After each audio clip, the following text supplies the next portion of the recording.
The magnificent dining hall of the exclusive five-star restaurant glowed under crystal chandeliers, alive with laughter, clinking glasses, and the gentle melody of a grand piano in the corner. Distinguished gentlemen in flawless suits and women in glittering gowns moved with an air of grace, each gesture polished to showcase elegance and prosperity. Yet, amidst this glittering parade of refinement, one woman sat quietly at a corner table. Her stillness alone was enough to draw every eye. She wore a modest dark kimono-inspired dress that radiated dignity more than fashion. Her silver hair, pinned neatly, framed a face marked not only by age but by wisdom accumulated through decades of perseverance. Her hands trembled faintly as they rested on the linen, clutching a delicate pendant close to her chest. She was wealthy, a millionaire, in fact. Everyone in the room knew it. Whispers followed her as soon as she stepped in. "That's the Japanese entrepreneur who built her empire in Tokyo," some murmured. "She's here in New York on business ventures," others guessed. But something about her presence tonight was unusual. She was not surrounded by aides or translators. She had come entirely alone. When the waiter placed a menu before her, her eyes scanned the English words with rising unease. She parted her lips, tried to speak, but her voice broke. Only a few halting phrases in heavy, accented English escaped, falling flat among blank stares. The mood shifted.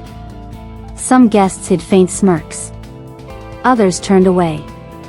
Even the staff exchanged nervous glances, unable to interpret her requests. What began as admiration slowly unraveled into a spectacle. Here was a woman of enormous power and fortune, suddenly vulnerable, stranded in silence. Beneath her poised expression, there flickered something no wealth could conceal: loneliness. If you believe in compassion, second chances, and the quiet gestures that can transform lives, please take a moment to like this video, share it, and subscribe to American Folktales. The tension at her table grew heavier. Servers tried pointing at items, speaking louder as if volume could break the barrier. But their efforts only left the woman more distressed. Her hands trembled, clutching the pendant tighter, her eyes lowering as though whispering a prayer for someone, anyone, to understand. At that instant, a young waitress noticed her. She wasn't part of the team that handled VIPs. She was new, assigned mostly to clearing glasses, carrying water, tending to overlooked tables. Her plain uniform and slightly messy ponytail made her blend into the background. Her name tag read simply, Emily.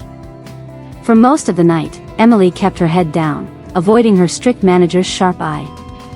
But watching the woman struggle stirred a memory, her own grandmother, who had spoken only Japanese at their kitchen table, while young Emily had tried to translate for her. It had always felt like a hidden part of herself, this skill in her grandmother's language, seldom used outside her home. Until now. She hesitated. It wasn't her table. Her manager was already frowning at the scene. But her heart urged her forward. Taking a quiet breath, Emily walked over. Diners glanced curiously as she leaned down and, in a gentle voice, spoke in Japanese. The effect was immediate. The woman's eyes widened, shining with shock and disbelief. For a heartbeat she sat frozen. Then, as Emily repeated her words, tears filled her eyes. A fragile smile broke across her face, and relief flowed like sunlight piercing clouds. Her sentences came alive, elegant and fluid, and Emily answered with ease, bridging the silence. The once buzzing room fell still. Guests who had mocked before now leaned in with awe.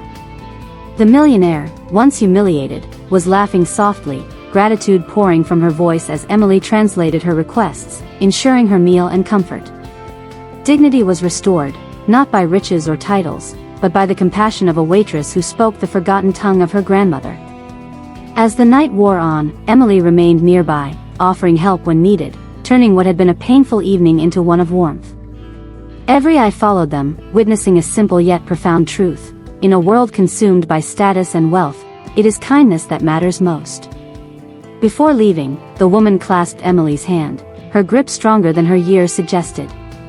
Tears streamed as she whispered words only Emily could understand, words of gratitude that needed no translation. Weeks later, Emily received a letter. Inside was a handwritten note in Japanese and an invitation to a cultural foundation event.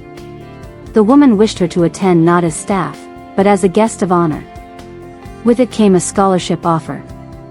She had discovered Emily's struggles to pay for her language studies at community college. Now she wished to sponsor her education, a gift in return for the kindness that had once reached her when no one else could. Emily wept as she read. That one choice, that small act of stepping forward, had changed her life. The woman had given her more than money, she had given her belief. Years later, Emily would stand as a professional translator, crossing borders and cultures, always recalling the night it all began. She remembered the woman's tears, the hush that fell over the wealthy crowd, and the timeless lesson revealed, that dignity and kindness outweigh riches, and the quietest voice can echo the loudest.